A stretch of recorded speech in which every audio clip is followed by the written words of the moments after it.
Hello বন্ধুরা, তোমরা সবাই কেমন আছো? আশা করি সবাই ভালো আছো। সবাইকে জানাই শুভ সন্ধ্যা। তো চলো, আজ অনেকদিন পর একটু টিফিন করে আসি। টিফিন বানাবো। তোমরা কি বানাবো তো তোমরা দেখো, সঙ্গে থাকো এবং আমাকে একটু ভালোবাসা দিও প্লিজ। তো চলো যাওয়া যাক রান্নাঘরে। আমি এখন টিফিন বানাবো এবং খাবো। চলো। তো আমি চলে এসেছি রান্নাঘরে এবং আমি এখানে পেঁয়াজ এবং লঙ্কা কুচি করে নিয়েছি। সাথে নিয়ে নিয়েছি 3টে ডিম আর সাথে নিয়ে নিয়েছি স্লাইস রুটির। তো এখন আমি এইসব দিয়ে কী বানাবো তোমরা তো আশা করি বুঝেই গেছো। তো আমি এখন বানাবো ডিম টোস্ট।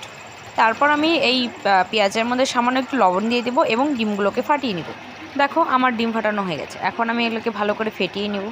তো এখন আমি ভালো করে একটু মিক্সড করে নিই, লবণের সাথে পেঁয়াজ এবং লঙ্কার সাথে ভালো করে মিক্সড করে ঘুটে নেব। তো আমার এখানে ডিম ফাটানো হয়ে গেছে। তো উনানে বসিয়ে দিয়েছি তাওয়া আর কি। এই তাওয়াটার মধ্যেই আমি ভেজে নেব টোস্টগুলো। তো সামান্য পরিমাণে তেল দিয়ে দিলাম। তারপরে হলো আমি এখন ডিমগুলো দিয়ে দিব। তারপর আমি দু পিস করে স্লাইস রুটি দিয়ে সুন্দর করে ভেজে নেব। তোমরা কে কীভাবে বানাও একটু বলো। আমি কিন্তু আসলে এটা সঠিক নিয়ম জানি না, মানে কীভাবে বানাতে হয়। তো আমার যেভাবে মন চাইলো আমি সেভাবে বানিয়ে নিলাম। তোমরা একটু প্লিজ কমেন্টে বলো কে কীভাবে বানাও। দেখো আমার এক পাশ ভাজা হয়ে গেছে, আমি এখন এটাকে উল্টে দেবো। উল্টে তারপরে আমি এই পাশটাও ভালো করে ভেজে নেব। দেখো আমার ভাজা হয়ে গেছে, এখন আমি নামিয়ে রাখবো। তারপর আমি বাকি যে আরও এনেছি মানে রুটিগুলো, ওগুলোকে আমি ভেজে নেব।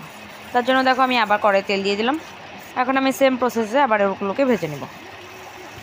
তোমরা যদি কেউ জানো, মানে আমার যদি এখানে কিছু ভুল হয়ে থাকে সেটা তোমার কমেন্টে অবশ্যই বলো, কারণ আমার ঠিকটা জানা নেই, মানে আমি কোনোদিনও করিনি, এই ফার্স্ট টাইম করলাম। তো তবু বলো কমেন্টে যে কে কী রকম করে করো বা কীভাবে করতে হয়, আমার যেহেতু ঠিক জানা নেই। তো দেখো আমার এটাও হয়ে গেছে, আমি এখন এটাও নামিয়ে রাখবো। তো দেখো আমার ফাইনালি দেখো আমি আরেকবার ভেজেছিলাম, সেটা আমি তুলিনি। ফাইনালি আমার এখন দেখো রেডি, আমি দুটো প্লেটে সাজিয়ে নিয়েছি। এখন আমি একটা খাবো, একটা মানে একটা আমার জন্য, একটা মার জন্য। তো তোমরা কে কে খাবে চলে আসতে পারো। তো আমার টিফিন তো বানানো কমপ্লিট হয়ে গেছে। এখন একটু খেয়ে দেখি কীরকম লাগে। এই হলো আমার টিফিন। অনেকদিন পর আজকে বানালাম এবং খাচ্ছি।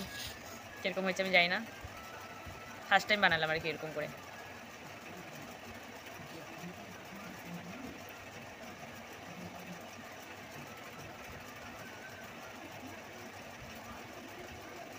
ভালোই হয়েছে আর কি।